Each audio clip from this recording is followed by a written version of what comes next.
Graças e paz a todos. O título de nossa lição de hoje é Em Confronto com a Verdade. Hoje estaremos estudando o 9º mandamento que está escrito em Êxodo 20, 16, e que no original hebraico, segundo a Bíblia hebraica Sturt-Gartensia, transliterada, e a interlinear Emir Gilead de hebraico-português, ambas dizem assim: Lotana'ar vere'aka ed shaker.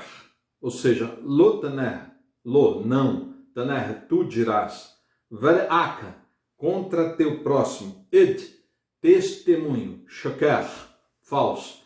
Resumindo, não dirás contra teu próximo testemunho falso. E na interpretação da Bíblia, na versão corrigida e fiel de Almeida, diz: não dirás falso testemunho contra teu próximo. Esta é uma ordem acerca do que você não deve fazer. No direito civil, dizemos que é uma obrigação de não fazer. E no direito penal, dizemos que é uma vedação, uma proibição de fazer algo. Mas uma obrigação de não fazer, ou uma vedação de quê? De dizer um falso testemunho. Mas o que é um falso testemunho? Um falso testemunho nada mais é que um depoimento inverídico, mentiroso, né? Aqui especificamente uma palavra mentirosa acerca de alguém ou de algo que dependa de seu testemunho, de seu depoimento. A primeira coisa que vem à nossa mente é que não devo acusar ninguém de algo que ele não fez. Como fizeram aquelas falsas testemunhas com Jesus lá no Sidédrio, né? Como está lá registrado em Mateus 28, 57 a 61. Mas a palavra em destaque em todo esse versículo é testemunho. E ela vai além dessa primeira coisa que nos vem à mente. A palavra ed, em hebraico, ela é constituída pelas letras Ain e Dalet. Duas letrinhas. Esta palavra no dicionário hebraico-português Sabadô, de Notos, da editora Curson, de 1962, na página 306, traduz ele como sendo relativo à pessoa que julga os atos de outra, ou que testifica, como aqui está também presente lá no texto de Êxodo 23:1. Né? Vamos ver, Êxodo 23:1. Não admitirás falso rumor, e não porás a tua mão com o ímpio para seres testemunha falsa. Este dicionário também diz que essa palavra ainda aparece com um sentido de prova, de evidência.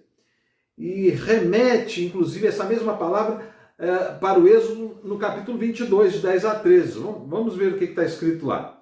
Se alguém der a seu próximo a guardar um jumento ou boi, né, ou ovelha, ou outro animal, e este morrer, ou for dilacerado, ou arrebatado, ninguém o vendo, então haverá juramento do Senhor entre ambos, de que não pôs a sua mão nos bens do seu próximo, e seu dono o aceitará, e outro não o restituirá. Mas, se de fato lhe tiver furtado, pagá-lo-á a seu dono. Porém, se lhe for dilacerado, trá-lo-á em testemunho, disso, e não pagará o dilacerado. Né? Aqui está no sentido de provar alguma coisa, né? Levar o dilacerado para provar que não foi ele que roubou. Mas ainda tem mais. O dicionário coloca essa palavra testemunho em outro sentido, como quando aparece em Gênesis 31, 43 a 48, isso. Né? Onde tem a seguinte, aquele fato, né, que comprova a existência de um pacto, né, um acordo, um contrato, ou um testemunho do que foi combinado aqui, né, entre Labão e Jacó. Vamos ver o que aconteceu lá em Gênesis 23. Então respondeu Labão e disse a Jacó: estas filhas são minhas filhas, e estes filhos são meus filhos, e este rebanho é meu rebanho. E tudo o que vês é meu. E que farei hoje a estas minhas filhas ou a estes meus filhos que deram à luz? Agora, pois, vem e façamos aliança, eu e tu, que seja por testemunho, entre mim e ti. Então tomou Jacó uma pedra e erigiu-a por coluna. E disse Jacó a seus irmãos: ajuntai pedras. E tomaram pedras e fizeram um montão. E comeram ali sobre aquele montão. E chamou-o Labão Jegar Saaduta. Porém Jacó chamou-o Galeed. Então disse Labão: este montão seja hoje por testemunha entre mim e ti. Por isso se lhe chamou Galeed. Mas essa palavra ed também toma outra conotação, um sentido inverso, segundo o mesmo dicionário, um sentido de um ato ou testemunho capaz de produzir um juízo maligno, como que um antônimo ao sentido encontrado nesse pacto entre Labão e Jacó. Isso está lá em Êxodo 20, 26. Né? E olha só o que diz. Também não subirás ao meu altar por degraus, para que a tua nudez não seja descoberta diante deles. Em hebraico, esse texto está assim. Velotaole vemaolot o mibeh oher lotigole. Ervotekol alov. Veja que aqui não está a palavra ed. Ela não está presente, ou seja, a palavra testemunho. Mas na compreensão hebraica é um paralelo esse texto, um paralelo negativo com aquele pacto entre Labão e Jacó que está lá em Gênesis 31.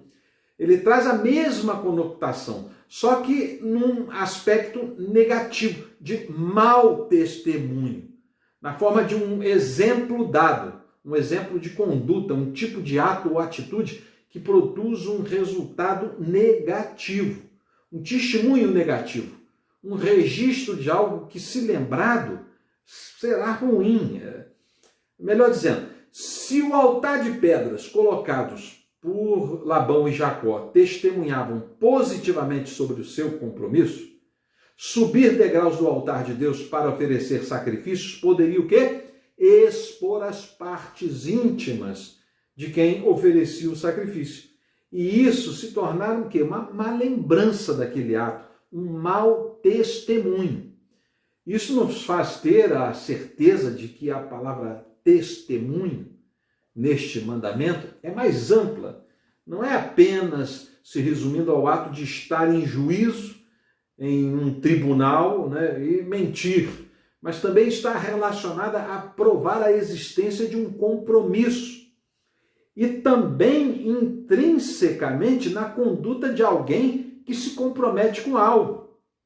Tanto é assim que a tradição hebraica resume esse mandamento em uma tradução um pouco mais geral que a nossa, que a gente usa, né? E o 9º mandamento, ele é falado e entendido pelos judeus da seguinte forma: é uma proibição de molestar outra pessoa com palavras. É assim que leem os judeus este mandamento. Então podemos afirmar que o 9º mandamento vai muito além de mentir em juízo ou fora dele. Se estende ao nosso compromisso e à nossa conduta em relação ao próximo e a Deus. Tem a ver com não molestar as pessoas, não fazer mal ao próximo e, portanto, é um mandamento decorrente do mandamento neotestamentário de amar ao próximo. Felizmente, nossa sociedade tem desrespeitado esse mandamento contumazmente. E não é preciso muito esforço para a gente enumerar aqui uma dezena ou centena de exemplos disso agora, né? Falta amor ao próximo e sobra palavras para molestar ou fazer mal ao próximo. Em nosso ordenamento jurídico, o artigo 342 do Código Penal assevera que existe um crime se você fizer uma afirmação falsa, se negar ou se calar de dizer a verdade quando é oficialmente instado a fazê-lo. Esse é o crime de falso testemunho. E acontece quando alguém faz a seguinte conduta. Olha o que está lá no artigo 342 do Código Penal. Fazer afirmação falsa ou negar ou calar a verdade como testemunha, perito, contador, tradutor ou intérprete em processo judicial ou administrativo, inquérito policial ou em juízo arbitral. Pena: reclusão de 2 a 4 anos e multa. Vejam que é diferente o falso testemunho da mentira. Em nossas leis não existe o crime de perjúrio, que é mentir em juízo. O falso testemunho vai além de somente mentir. Assim, também ocorre com esse 9º mandamento. Dizer falso testemunho contra o próximo vai muito além de só mentir. A palavra ed, testemunho, também tem esse mesmo sentido, essa mesma conotação. Ora, se sabemos que Jesus é o caminho, a verdade e a vida, vemos que ele é mais que a verdade. Ele também é o quê? O caminho, que podemos dizer que tem a ver com o quê? Com a conduta. E que ele é a vida, ou seja, é a plenitude dessa verdade e desse caminho, e que se consuma numa forma de existência. Uma existência que somos chamados a quê? A repetir, a imitar, sendo imitadores de Cristo. Em nossas vidas cristãs, a gente nega, quando nós negamos, nós nos calamos ou mentimos acerca de Jesus, quando pensamos, falamos ou agimos, contrariamente àquilo que nos comprometemos a fazer. Tudo isso, aliás, até um compromisso que fizemos diretamente com ele, Quando nós nos convertemos e nos batizamos e passamos a carregar o nome de cristão, fazemos exatamente como Labão e Jacó. Constituímos um marco, um ato, um fato que se estabelece como testemunho do que combinamos entre nós. Esse é o novo pacto oferecido por Deus ao homem. É o Novo Testamento, o novo testemunho, a nova aliança. E esse ato é marcado com a nossa pública profissão de fé e o nosso batismo.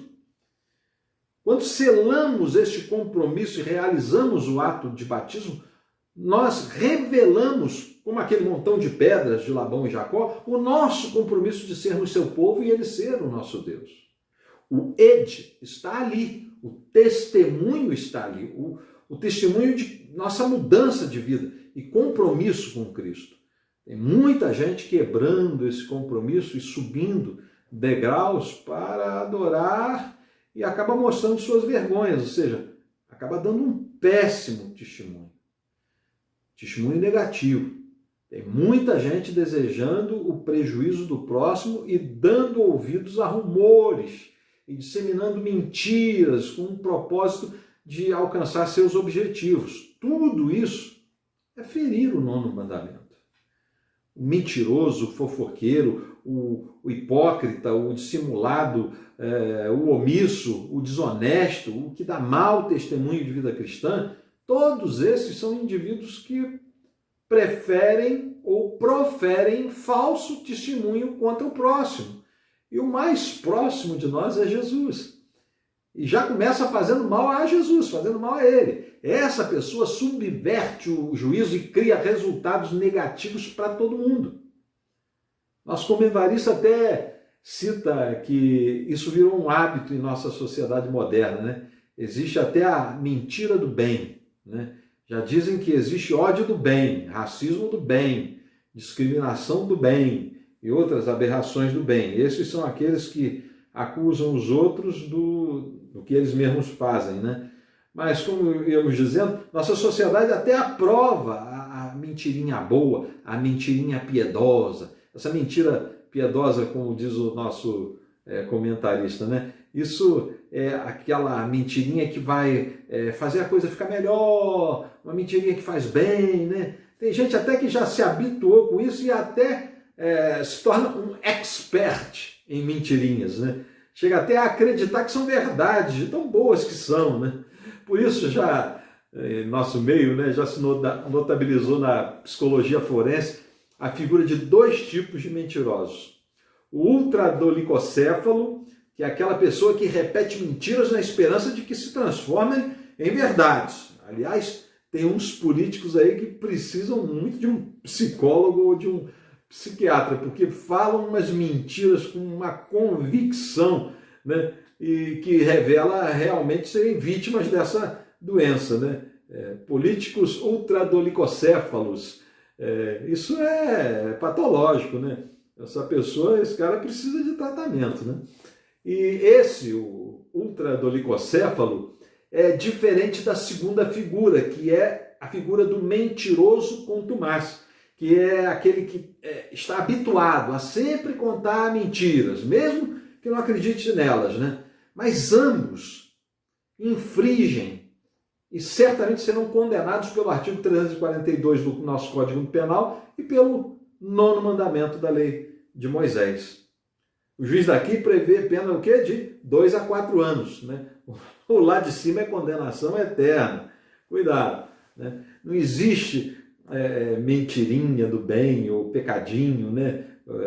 Consequentemente, podem ter resultados assim diferentes, não muito desastrosos, mas essencialmente são crimes contra a lei dos homens e contra a lei de Deus. Volto a dizer, falso testemunho não é apenas mentir, omitir ou negar a verdade diante de um tribunal, mas é também, como no entendimento judaico, molestar ou fazer mal a outra pessoa com suas palavras e também com seus atos. E podemos fazer muito mal ao Evangelho com nossas palavras e nossas atitudes. Nisso nós podemos então falar sobre o primeiro ponto de nossa lição, que diz que, primeiro ponto, falso testemunho gera consequências desastrosas. Vivemos uma época que se fala muito das fake news, né? Que são notícias falsas publicadas por veículos de comunicação como se fossem informações reais, verdadeiras. Dizem que isso se tornou mais evidente, sempre existiu, mas se tornou mais evidente nas eleições americanas de 2016, onde os eleitores de Donald Trump divulgaram mentiras sobre a candidata Hillary Clinton. E hoje a gente percebe isso aqui no Brasil também. Aqui a coisa é até aperfeiçoada, né? Aqui o jeitinho brasileiro torna até as verdades em fake news.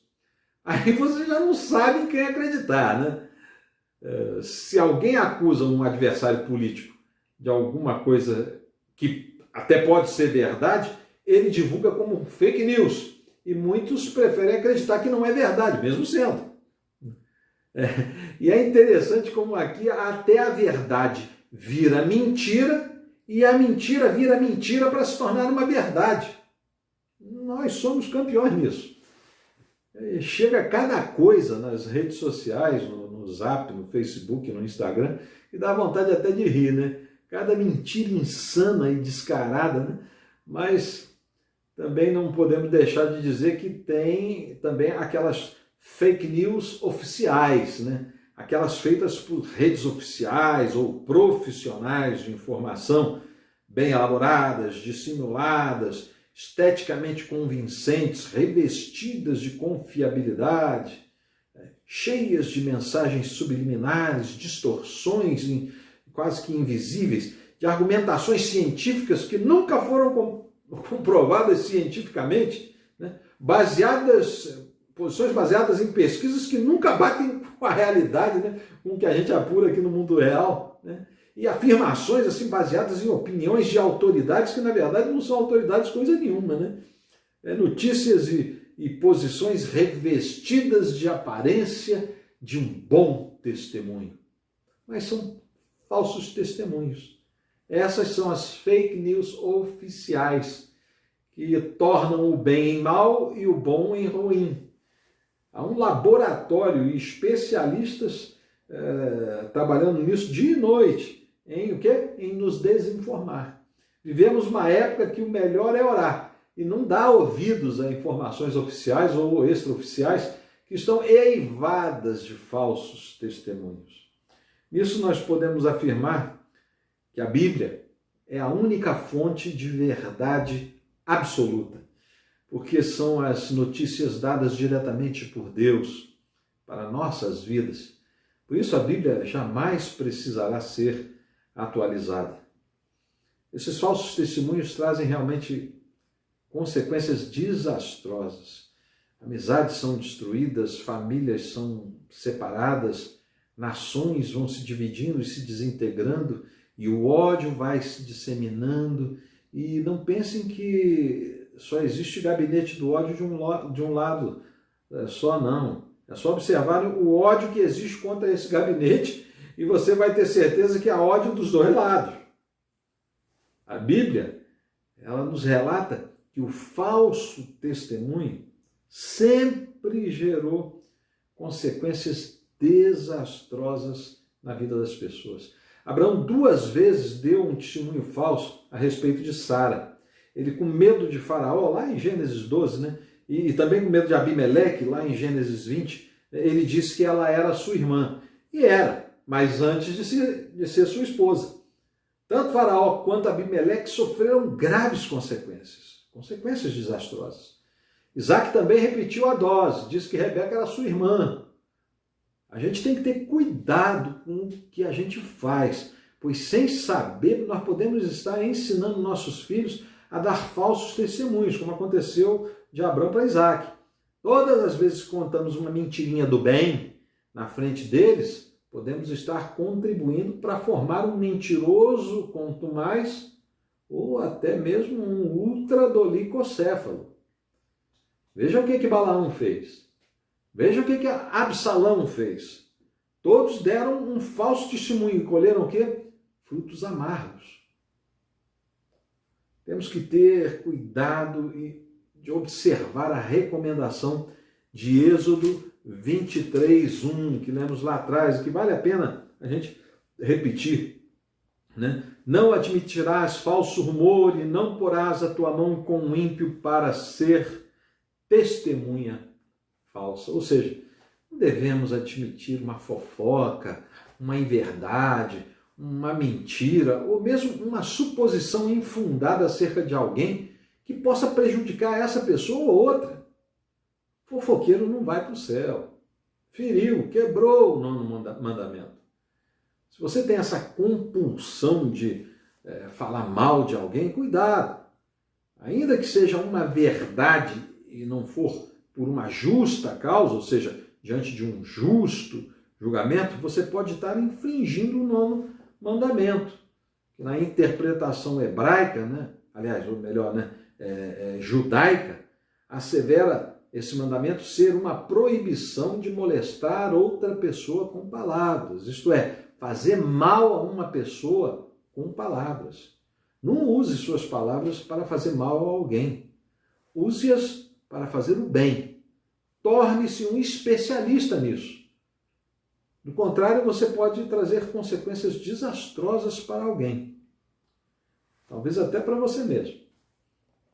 E com isso, o segundo ponto da nossa lição tem o seguinte título: Falso testemunho sobre julgamento, sobre um julgamento indevido.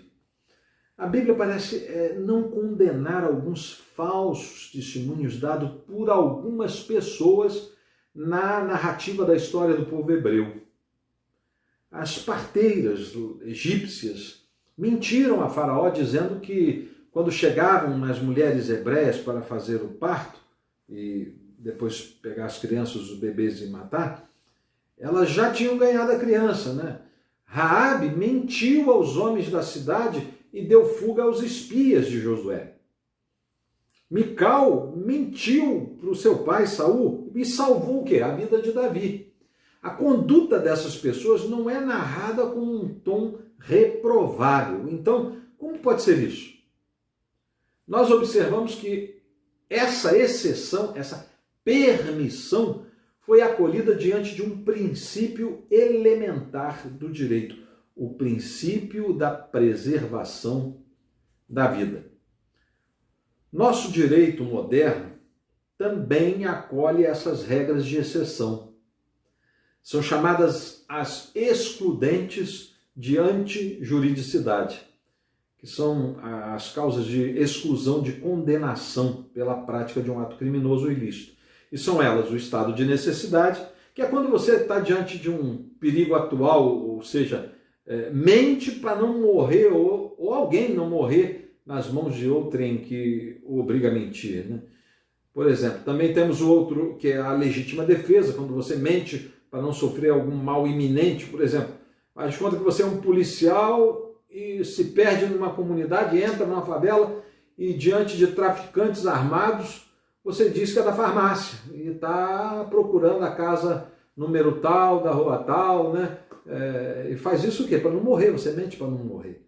Essas são as excludentes de antijuridicidade que se aplicam ao falso testemunho.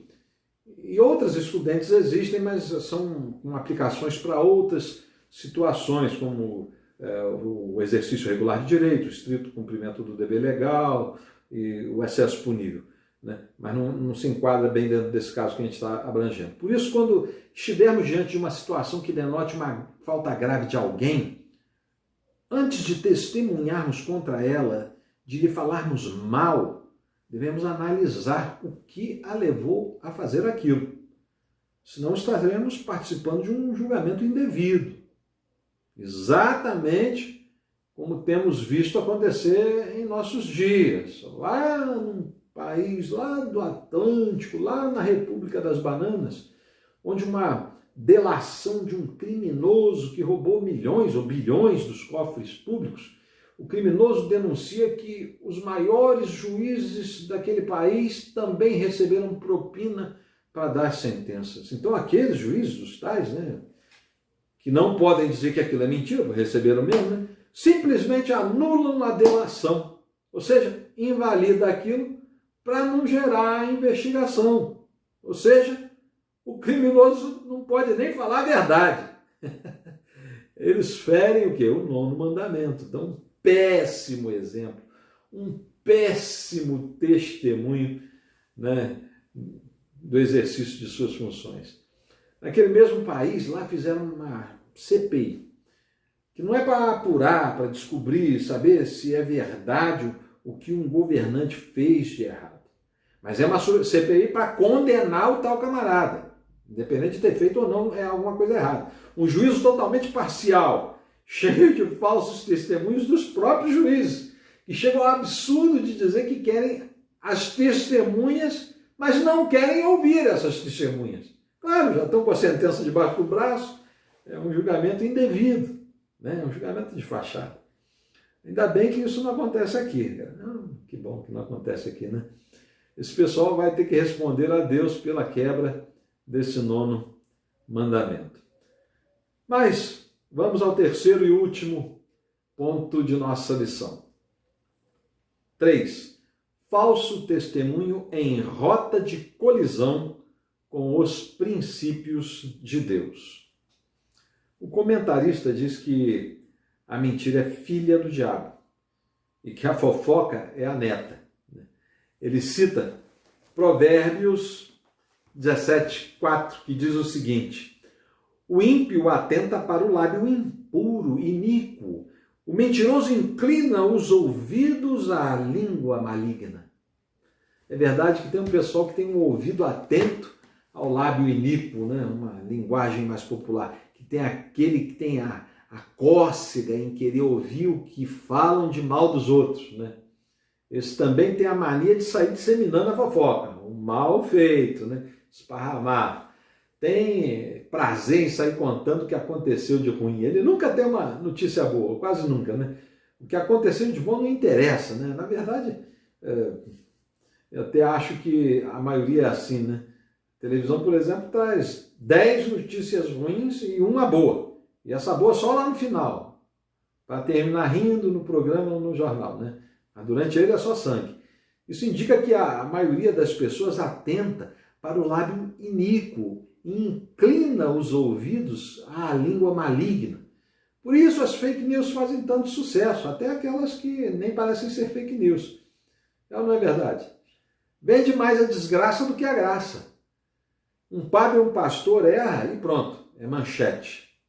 Milhares de padres e pastores levam palavras de esperança e salvação e nenhum deles tem espaço na mídia.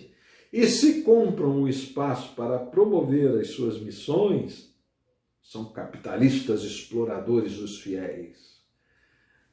Recentemente, Luiz Saião foi excluído da Wikipédia sob o argumento de não ser uma figura de relevância. Esse homem tem sido considerado o maior biblista da atualidade, o maior biblista do mundo.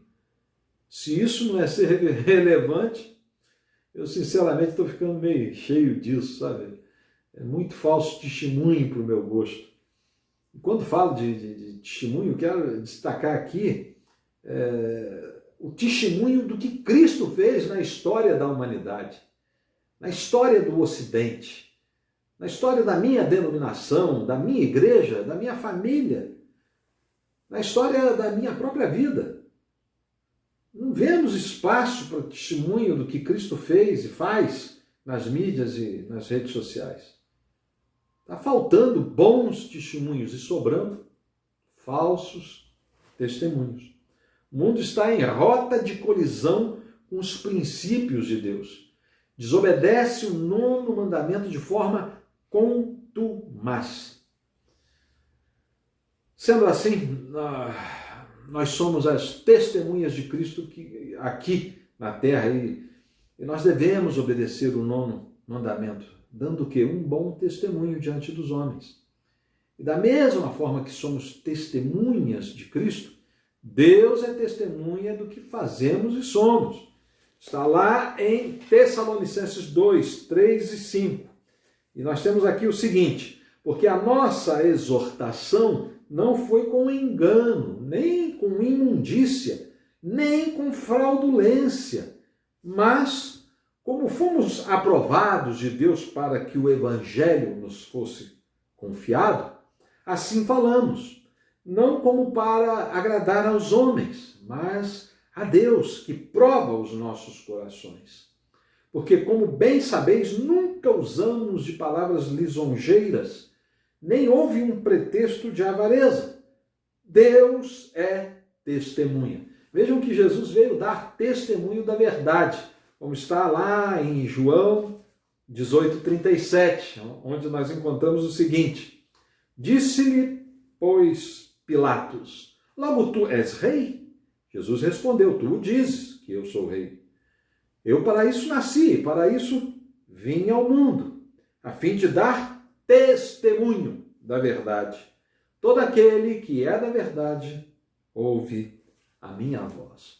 Esse mesmo Jesus nos chama a ser testemunhas diante de nosso próximo, não para a sua condenação, mas para a sua o quê? Salvação. E recai sobre nós esse compromisso tão elevado, né? Compromisso de sermos semelhantes a Cristo, que veio o quê? Não para condenar, mas para salvar o mundo.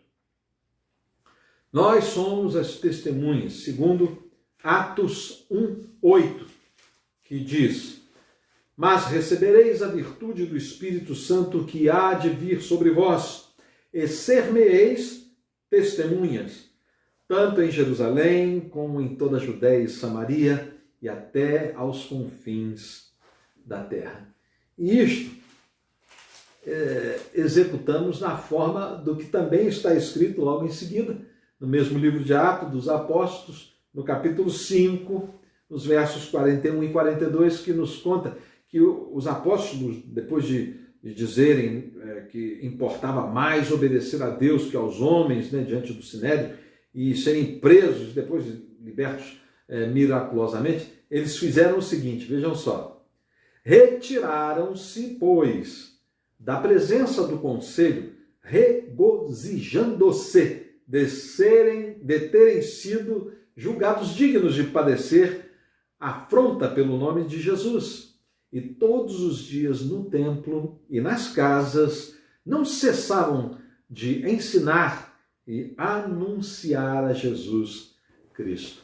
É assim, meus queridos irmãos e amigos, obedecer ao 9º mandamento importa em possivelmente sermos alvo de falsos testemunhos e padecermos afronta. Mas, independentemente de sofrermos o falso testemunho, sobretudo, devemos testemunhar verdadeiramente, vivendo, ensinando e anunciando a Jesus Cristo. Fazendo assim, não estaremos em confronto com a verdade, mas cumprindo integralmente o 9º mandamento que diz: não dirás falso testemunho contra seu próximo. Deus nos abençoe e até a próxima lição.